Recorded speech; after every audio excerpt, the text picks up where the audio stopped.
میرے آقا کی شان ہی یہ ہے، ہر آدمی ہر مسلمان کو حق دیا ہے۔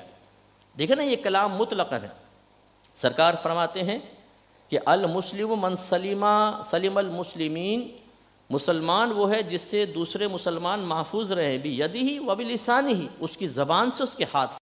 اصل یہ ہے، ہمیں غور کرنا چاہیے میں کس کے لیے باعث تکلیف بن رہا ہوں، اپنے فیس ایکسپریشن کے ذریعے، اپنی زبان کے ذریعے، اپنے رویے کے ذریعے، اپنی باڈی لینگویج کے ذریعے، اپنے کردار، اپنے اخلاق کے ذریعے، کس کو میں تکلیف پہنچا رہا ہوں، کس کو ہرٹ کر رہا ہوں۔ بلا ضرورت اس طریقے کریں گے تو یہ حق العبد میں کوتاہی ہوگی اور آخرت میں اس کی گرفت ہوگی۔ چونکہ ٹائم زیادہ ہو رہا ہے، بس میں آخرت کے بارے میں آ جاتا ہوں۔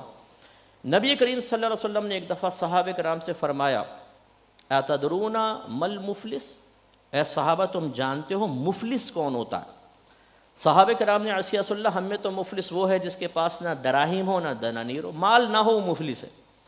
سرکار نے فرمایا لیکن میری امت کا مفلس وہ شخص ہوگا جو بروز قیامت نماز، روزہ اور زکوٰۃ لے کر آئے گا، لیکن اس نے کسی کو گالی بکی ہوگی، کسی پر ظلم کیا ہوگا، کسی پر بہتان لگایا ہوگا، کسی کا مال کھایا ہوگا، کسی کو مارا ہوگا، تو سرکار فرماتے ہیں اس کی کچھ نیکیاں یہ لے جائے گا، کچھ نیکیاں وہ لے جائے گا۔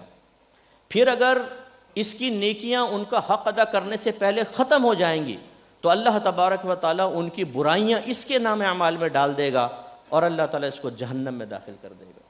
اس کا مطلب یہ ہوا کہ حق العبد میں کوتاہی، جس کو شرعی اصطلاح میں ظلم سے بھی تعبیر کرتے ہیں، اگر ہم ظلم کے مرتکب ہوں گے تو بروز قیامت دنیا کی عارضی زندگی پر آخرت کی زندگی کو قیاس نہیں کیا جا سکتا۔ یہاں کی عارضی عزت ضروری نہیں ہے کہ آپ کے لیے آخرت میں دائمی عزت کا سبب بنے۔ یہاں ہو سکتا ہے کہ آپ کے دوست، آپ کے کولیگس، آپ کے اور لوگ آپ کو عزت سے بٹھائیں، احترام سے بٹھائیں، آپ کی آمد پر کھڑے ہو جائیں، آپ کے نام کے نعرے لگیں، لیکن دا ڈے آف ججمنٹ، وہاں جو سپریم کورٹ ہے، وہاں جو اللہ تبارک و تعالیٰ فیصلہ فرمانے والا ہے، وہ نہ کسی کی سفارش قبول کرتا ہے، نہ کسی ناحق کو حق قرار دیتا ہے، نہ کسی کا ایک ذرہ معاف فرمائے گا جب تک کہ مظلوم کو اس کا بدلہ نہ دلوا دے۔ اللہ پہ کوئی کچھ بھی لازم نہیں کر سکتا، وہ قادر مطلق ہے، لیکن میرے آقا فرماتے ہیں اللہ نے اپنے اوپر لازم کر لیا ہے کہ جب تک ظالم سے مظلوم کو حق نہ دلوائے اس ظالم کو نہیں چھوڑے۔ تو بس آخر میں یہ وقت احتساب ہے۔ ہم بعض اوقات ایک ایسی لائف گزار رہے ہوتے ہیں کہ جس میں ہمیں بظاہر، جیسے سمندر کے اندر شارک سب سے پاورفل ہے، ویل بھی ہے لیکن شارک اس سے بھی پاورفل ہوتی ہے، جنگل میں شیر ہے، اسے کسی کا خوف نہیں کہ مجھے کچھ ہوگا۔ درشی پڑھ دیا، اللہم صلی علی سیدنا و مولانا محمد وعلی آل سیدنا و مولانا محمد وآلہ وبارک وسلم۔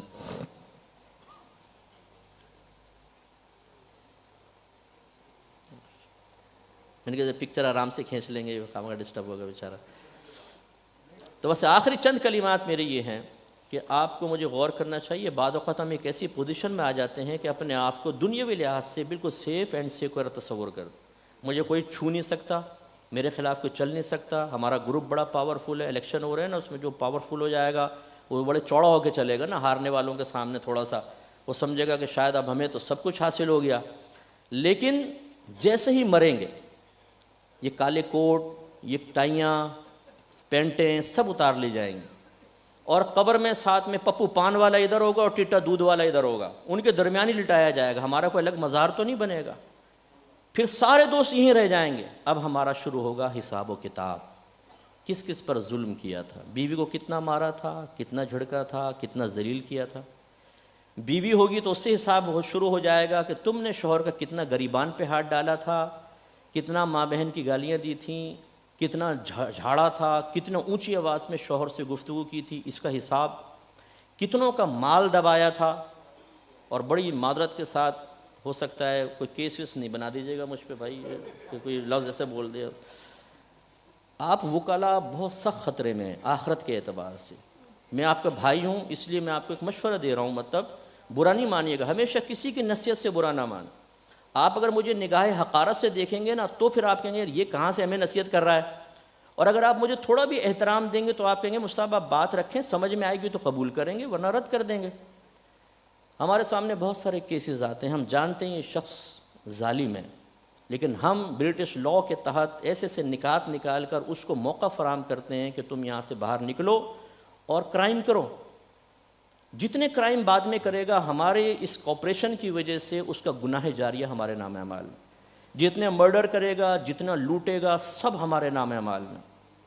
اسی طریقے سے اگر خدا نخواستہ کسی مظلوم کو، کیونکہ بعض وکلا ماشاءاللہ اللہ نے بڑی زبان کی روانی، بہت ذہن کی تیزی دی ہوتی ہے، ایسے دلائل آتے ہیں سامنے والے کو کیسے رد کرنا ہے، یہ دلیل وہ دلیل، یہ کیس، یہ مثال وہ مثال۔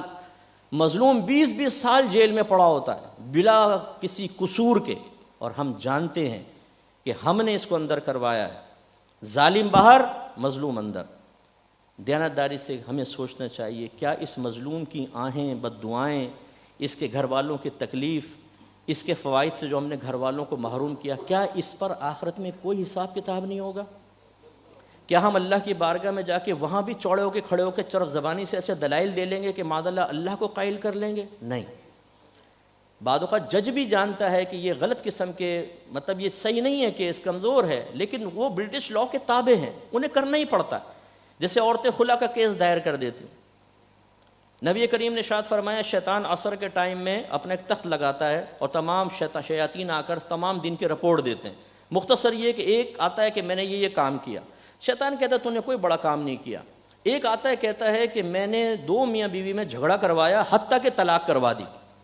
شیطان کھڑوں کے سینے سے لگاتا اور کہتا ہے تو نے کام کیا، تو نے کام کیا، خوش ہو جاتا ہے۔ اب یہ خلا کی کیس دائر کرتی ہیں خواتین، آپ تو اچھے لوگ ہیں، میں ان کی بات کر رہا ہوں جو ایسا کرتے ہیں نا، آپ تو اچھے لوگ ہیں۔ وکیل کہتا ہے تمہیں ایسے کیسے جان چھوٹے گی تمہاری؟ تم کہو کہ شوہر جواری ہے، زانی ہے، مارتا ہے، پیٹتا ہے، غیر عورتوں سے تعلقات ہیں، بہن ورنہ تمہیں نجات نہیں مل سکتی۔ وہ کہتی ہے بھائی میں تو سب کچھ آپ کے حوالے کر چکی ہوں، جان چھڑانا میرا مقصد ہے اور اس کے لیے عملی کارروائی آپ کی مہارت پہ موقوف۔ بھائی کہتا ہے فکر نہ کریں، پہلے 50 گھر برباد کر چکا ہوں بہن جی، 51 بھی کر لیں گے۔ اور وہ طلاق کروا دیتے ہیں، خلا کرواتے ہیں۔ جج مجبور ہوتا ہے، سامنے جو دلائل رکھے جائیں گے اس کے مطابق فیصلہ کرے گا۔ بروز قیامت ہو سکتا ہے ان جج صاحب سے بھی پوچھا جائے، لیکن وکیل جانتا ہے میں غلط جھوٹ بول کر اور یہ خلا کروا رہا ہوں۔ ہماری شریعت کے اعتبار سے یہ فسخ نکاح، اصل میں تو فسخ نکاح ہوتا ہے، خلا تو لوگوں کی لینگویج میں عام چل رہا ہے، یہ نافذ ہی نہیں ہوتا۔ وہ عورت اسی آدمی کی منکوحہ رہے گی، یہ خلا نافذ ہی نہیں ہوگا، وہ اس کے رشتے سے نہیں نکلے گی۔ لیکن ہمارا کورٹ سے اس کو فیصلہ دینا اس کو ثابت کرتا ہے کہ تمہارا نکاح ختم، وہ دوسرے آدمی سے نکاح کرتی حالانکہ پہلے کی منکوحہ ہے، اور بچے بھی پیدا ہوتے ہیں۔ کیا اس پر آخرت میں کوئی گرفت نہیں ہوگی؟